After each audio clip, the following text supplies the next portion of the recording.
The most important question you can ask a police officer is almost always going to begin with the word why. And the reason is simple. The officer initiated contact. Now you want to find out why. The goal by asking the why question is to get the officer to tell on themselves. The why question goes right to the heart of motivation. Do they suspect the person of being involved with potential criminal activity? Are they able to articulate reasonable suspicion that the person had, is, or is about to commit a specific crime? It's yes or no. The officer starts demanding identification. Why? Why are you demanding my identification, officer? I haven't done anything wrong. The next question is critical. Officer, am I being detained? You have to know for a fact whether or not it is still consensual or that it's moved into what's called the investigative detention phase. And once they say yes, or if they say yes, now you hit them up with another why. Why are you demanding my identification, and why have you unlawfully detained me? By adding the adjective unlawfully detain me, why have you unlawfully detained me?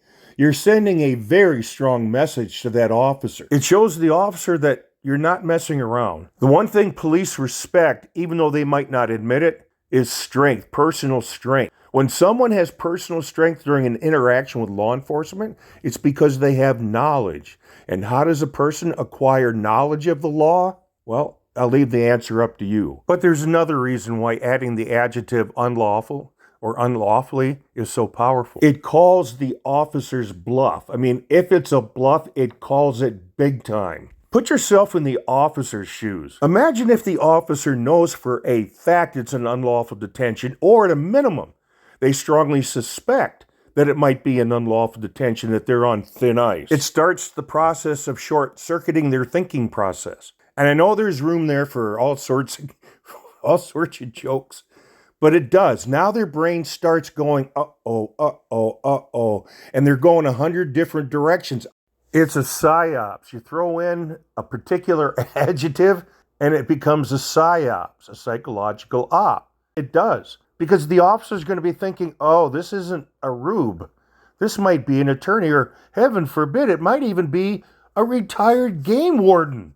Wouldn't that be the end of the world? We're going to watch a short video, as in a true short video. But I want you to answer the question, why? Why is the officer demanding this person's identification? Very simple terms. Why? Pictures. What's going on? You taking pictures for your personal views? Yeah. Well, where do you live at? Hey man, I'm just asking, man. You normally don't have people taking pictures. No, I'm just taking pictures of scenery, that's all. I mean, nothing. Got an ID on you, man? I do. Can I see that, please? Why? Because you're on private property. It's public. It's a police station. Okay. Ha! Told you. It called his bluff. Perfectly called his bluff. Oh, okay. Well, that cop gave up really easily. Remember, if you attack their motivation, you attack everything. That's why this is really good information to know. I just need to identify you, see who you are, man. For a purpose. To see who's taking pictures here. Is that illegal? It's not illegal, but you are here on our property. It's public property. We can ask you to leave. We can ask you to do stuff. We have that authority. Okay. So can I free to go? No, I need to identify you, like I said. It's not illegal. I mean, unless you're accusing me of a crime, then I will give you my ID. Here's the thing. People do bad things to police department. I know you record. That's cool. I don't have a problem with that. No, that's fine. No problem. Okay? However, when we see people taking pictures of stuff that don't only do, we're just going to identify you, see who you are, and then you're free to go. Verbal discipline, folks. Verbal discipline. And when you hear an officer say that just give me ID and you'll be free to leave, that's a tacit admission there's no crime.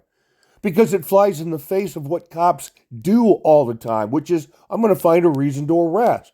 Well, they're not even able to manufacture a reason. Because they're letting the person go if only they give up their ID. That is checking papers. Pure and simple. Well, I was taking pictures of the plants in front of the station. That's cool, man. You have that. You have that right. Okay, you really do. However, I need to identify, see who you are, in case something does happen the building blows up. Exactly, because after 9/11, we all became part of the government-sponsored T family, and we walk around 24/7 with, even shower with little bombas on us. We carry as many bombas as we can because you just never know, right? Well, you know what's going to happen if this Officer Coward gets his hands on that man's personal information. Officer Coward's going to take it, put it into a computer, hit send, and shotgun it, not just out into the entirety of the Western world, but the entire world, including the Middle East. Life is over, and for all intents and purposes, the man's Fourth Amendment rights are gone for perpetuity. Well, let's get back to answering the why question. Why did the officer make the unlawful detention and then make the unlawful repeated demands for identification? He made it very clear that there was no crime. No crime. It was pure, oh, well, you're suspicious. That's why I just made a video about how to attack that whole you're suspicious thing that you run into with these cops. It starts with cowardice, but I take it one or two links up the chain from that. I mean, I've got my own way to explain or to describe it, but it goes right to the heart of motive. And if a person knew to say this, it could end this right here and now in the field. But if they go through with the false arrest for not identifying, or obstructing their non-criminal investigation, it should work really well in front of a judge or jury. And I'm going to share that with you now. Oh, and where can you find this information, incidentally? Could it be Rise of the Oathbreakers Part 2, perhaps? Here we go. 6 Common Errors. This is right close to the front of the book. Here's a picture at the top of the page, 6 Common Errors, and that's a flow chart. You can look at that flow chart and it'll go from start to finish how most officers end up making unlawful detentions, which lead to unlawful or unconstitutional arrests. It's right there in that flow chart. 6 common errors police officers make resulting in unconstitutional stops and detentions. Number 3 on the list, detaining because the officer or reporting party, Karens and Darrens, okay, did not like what the person was doing, even though the activity was lawful at the time. Let me read that again. And I want you to think about the video we just watched. Detaining because the officer did not like what the person was doing, even though the activity was lawful at the time. You just said there's no crime, officer. That means the reason you have me unlawfully detained and you're making unlawful demands for my ID is because you don't like what I'm doing, and now you're trying to criminalize it. Wait till I take that in front of a judge or jury. That ending, that's the coup de grace. You've called them out on their motivation. You've linked it to absolutely no crime. They only didn't like what the person was doing. And then if they go through with the false arrest, well, now you're going to bring that up in front of the judge or jury. Cops love making an arrest because there's very little accountability, but they hate going to court. They hate it. When they get a subpoena to testify for one of their cases, it drives them batty, unless they get time and a half for testifying, because it occurs outside of a normally scheduled shift. But we're not there yet, are we? This is the initial contact that serves as the genesis for the whole rotten mess that follows. If you can kill this bullshit in the field, they'll never have to deal with the bullshit in the courtroom. People need to know this. I'm not saying it's perfect, that it's going to work every time, but it's sure as hell going to work some of the time. Get them shut down in the field so it never ends up inside a courtroom. They hate it. They hate it. And they hate it even more. They hate going to court. Now, if they have even the slightest inkling that they may have acted outside the scope of their authority, if they had made a false arrest, the last place they're going to want to be is inside a courtroom. And what about the potential effect on the prosecuting attorney?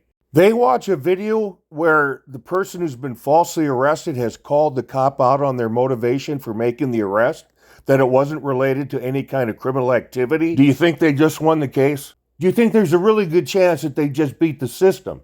The prosecutor, unless they're utterly corrupt, is not going to want to take that case to court. And they're going to let that officer know. So, did they beat the system? You're damn right they did.